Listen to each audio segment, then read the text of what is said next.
Friday Night Smackdown starts off with Randy Orton. He starts off cutting a promo. Basically ends up mentioning the voices in his head, mentions winning number 15th, mentioning going after Cody Rhodes, mentioning that Cody Rhodes won't be able to beat him because Cody doesn't have what it takes to beat him.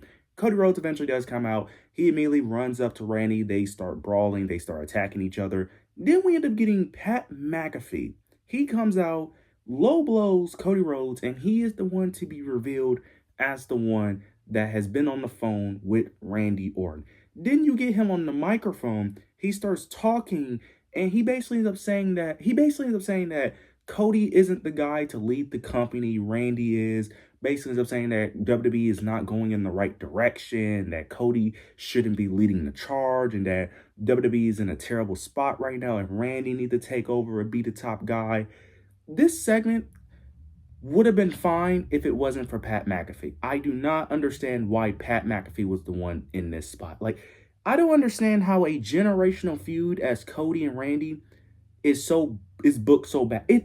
It should be so easy to book. Like, I don't understand why in this feud we're not mentioning their history, we're not mentioning legacy, we're not mentioning Randy punt kicking his dad. We're not mentioning none of that.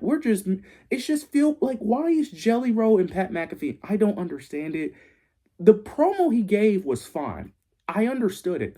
It wasn't a bad promo. I get the premise of it. It's very similar to like the Death Riders to a degree with Jon Moxley wanting to save AEW, similar to this where they want to save the WWE, where they don't think Cody should be the one in charge. Where I get where they're going with it. The problem is Pat McAfee is not the guy for this segment.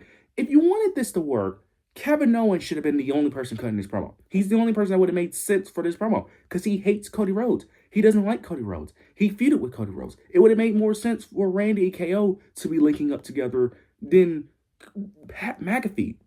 It doesn't make sense. Now, I understand that the last time we seen KO and Randy, they were feuding.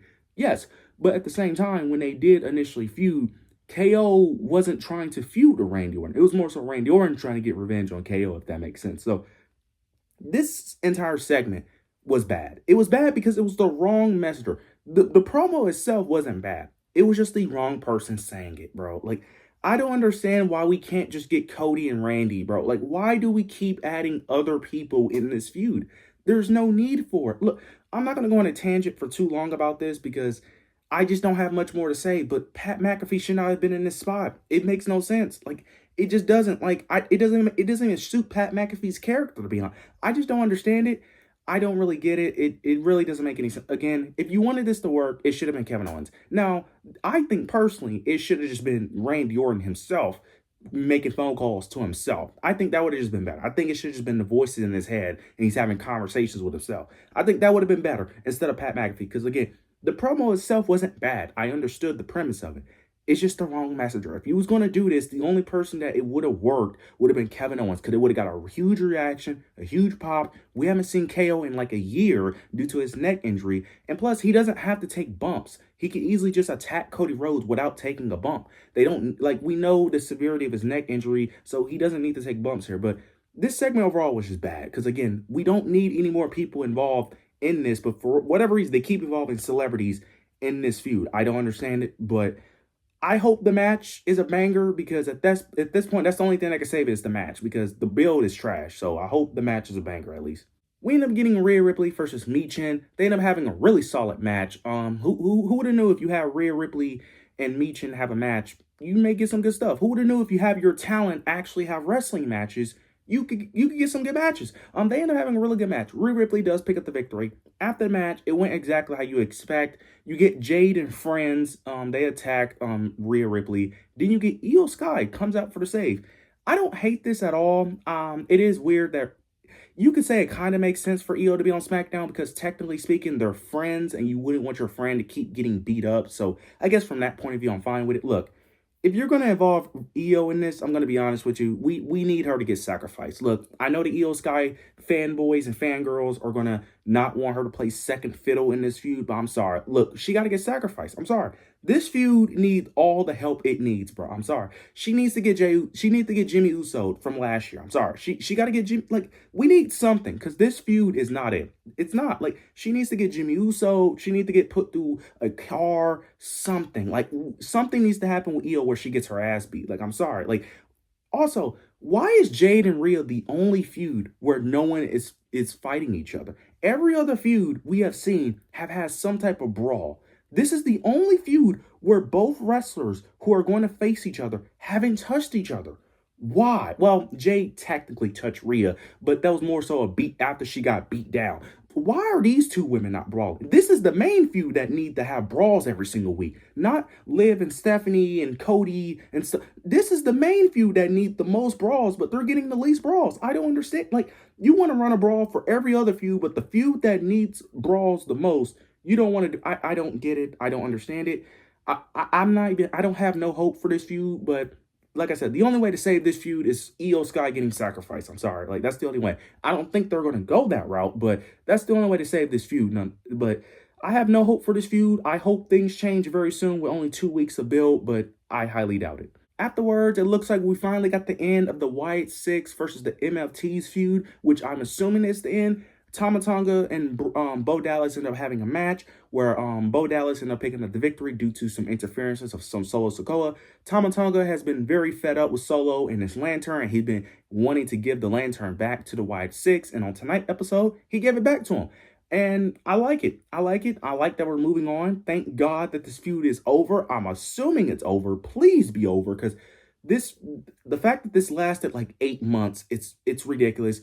It's just bad. Like, thank God this feud is ended. I don't have much to say. I'm assuming they're going to have Tama break away from Solo because they're clearly teasing a Tama Tonga solo run, him going babyface, especially with having Shinsuke Nakamura in his ear. Do I really care? Not really, because I like Tama Tonga. I don't see the talent level that other people may see. Like, I think he's fine. I don't think he's great, but I think he's fine. Him being in the mid-card scene, sure. I don't think it's really going to amount to anything, to be honest, especially with the way WWE already can't handle their top stars. I don't know how they're going to handle Tama, but sure, it's whatever to me. I'm assuming he's probably going to feud with Solo down the road, sometime down the road, and that may be another 8-month-long feud. So we'll see how eventually this all unfolds. Moving on to a women's tag team match between Bayley, Lyra versus Charlotte Flair and Alexa Bliss. This match was actually shocking because they actually got a finish for one time. We finally get a women's tag team match that actually has a finish for once. We end up getting the same ending, of course, but it was a different finish. If that the match ended differently, but the segment ended the same. Charlotte Flair and Alexa Bliss ended up picking up the victory, which is very unfortunate because Bayley and Lyra keep losing, but who knows? Maybe they want them to keep losing for them to eventually win at Mania. That could be the story. But they win. Also, they need a new finisher as their finishing move because a neck breaker should not be beating Lyra and Bayley. Like, that is ridiculous. But sure, they win. Then you get the Irresistible Forces come out and attack both teams. We got no Bella Twins on tonight's episode. Now, I did hear that I think Nikki Bella has a leg injury, so I think that's probably why they didn't have her on tonight's show. But yeah, the Irresistible Forces continue to attack the tag teams every single week, and that's really it. So we'll see how this match plays out. I'm not excited for it because, again, the team that I want to win, Bayley and Lyra, I just don't see I just don't think they're winning. I hope they do. Maybe my mind would get changed up towards, the leading weeks of WrestleMania, but I just don't see them winning. I see it being Charlotte Flair or Alexa Bliss or the Bella Twins personally. But hopefully that ain't the outcome, but that seems like the most likely outcome based off how they're booking it. But nonetheless, we get another, brawl beat down from the Irresistible Forces. Nothing new, but we'll see eventually how this all unfolds at WrestleMania. Moving on to the main event, we end up getting Sami Zayn versus Carmelo Hayes. This originally started off with Trick Williams and Sami Zayn. They was having a back and forth.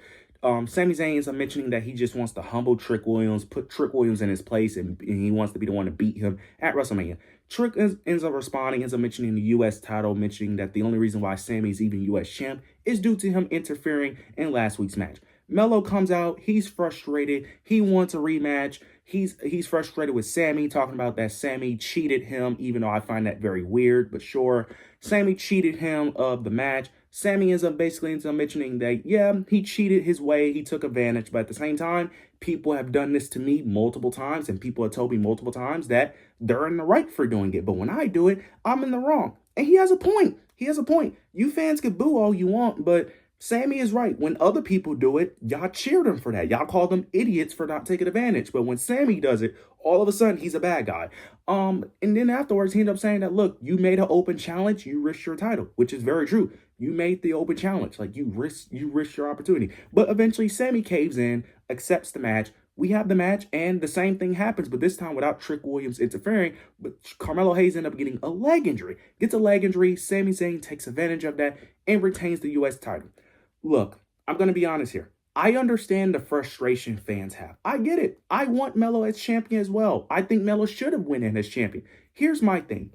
I don't agree with bashing or criticizing a wrestler for how they're booked. Because wrestling fans have this weird thing where y'all pick and choose when y'all want to use kayfabe logic. For example, when it comes to someone like Finn Balor, fans would not use kayfabe logic and think for example, Finn Balor has been a loser for like the past 4 years, but fans don't view him as a loser for whatever reason, even though kayfabe-wise, he's a loser. They would just blame it on booking. But when it comes to someone that you don't like a Sammy or a Rhea Ripley, all of a sudden, it's their fault. They're the ones to blame. They're the ones that have all the power for whatever reason. They don't use kayfabe logic. They use kayfabe logic in that sense.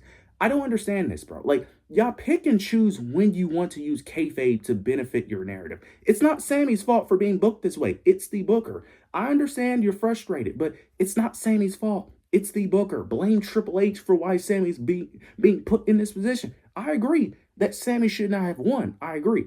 But again, I'm not going to blame Sami Zayn for that outcome. It's Triple H's fault for putting him in this situation in the first place. Now, I like what they're doing with Sammy, having him take advantage of the opportunity, because that's something he used to never do. We're finally getting a character change from him. He's slowly taking advantage of his opponent, and he's slowly turning into a darker side of him. Now, he is getting booed, which I do think is a bit ridiculous. I understand y'all want Melo, but again, it's not Sami Zayn's fault. The fact that people call him Sammy Hogan is one of the dumbest shits I ever heard in my life. It's like, the guy has never won a world title, but we're calling him Hogan. I don't understand. Y'all really got to stop using that word Hogan, because y'all do not know what the fuck that means. Like, I'm sorry. Hulk Hogan was abusing his power to win world titles like crazy. Like, I don't understand why I use that narrative. It's the dumbest thing ever, but it is what it is. Look, again, I understand you guys are frustrated, but again, be consistent with the kayfabe logic. Also, if you're going to blame Sami Zayn for winning the U.S. title, you could also blame Trick Williams, because again, y'all pick and choose when to use kayfabe, because for whatever reason, Trick Williams is getting no blame, even though he's the reason Sammy won it in the first place. Logically speaking, he's the reason that Sammy won, but y'all just ignore that and just look at Sammy winning. I don't understand it, but y'all still cheer him. It's again, y'all pick and choose when you want to use kayfabe logic. Like, it doesn't make sense. I don't understand it, but again, I agree. Melo should go to Mania, but again, it's not Sami Zayn's fault. Overall show, this show sucked. I'm gonna be honest. This show sucked. The only interesting thing was the U.S. title stuff. That was the only interesting thing. This show was not good. Also, fans need to calm down with how bad WWE is. Look, I agree that WWE is in a bad place right now. It's not as bad as y'all making it out to be. I'm sorry. It's not as bad as 2019. It's not as bad as 2018. It's not as bad as the early 2000s. Like, we got to remember some of the bad storylines that was happening around this time. Are we just going to forget Bobby Lashley, Lana, and Rusev, that whole storyline? Are we going to forget Baron Corbin coming out on Monday Night Raw, being the focal point of Monday Night Raw every week? Or we're going to forget the big dog days? Like, we cannot be forgetting the bad stuff that happened in the 2010s. Like, this is not the worst that WWE has ever been. Okay, it's bad right now. I agree, mainly on Smackdown. NXT has been great for me personally, and then Raw for the past few weeks has been solid. But this is not the worst WWE has ever been, okay? Like, we got to calm down with that. I understand fans are frustrated, but this is not the worst it has ever been. It could get way worse, okay? It could get way worse, so we really got to calm down with that. But overall show I thought was bad. Do you guys let me know your overall thoughts and opinions down below? Make sure you like, comment, subscribe. Make sure you hit the notification bell so you don't miss any of my content. But yeah, that's it.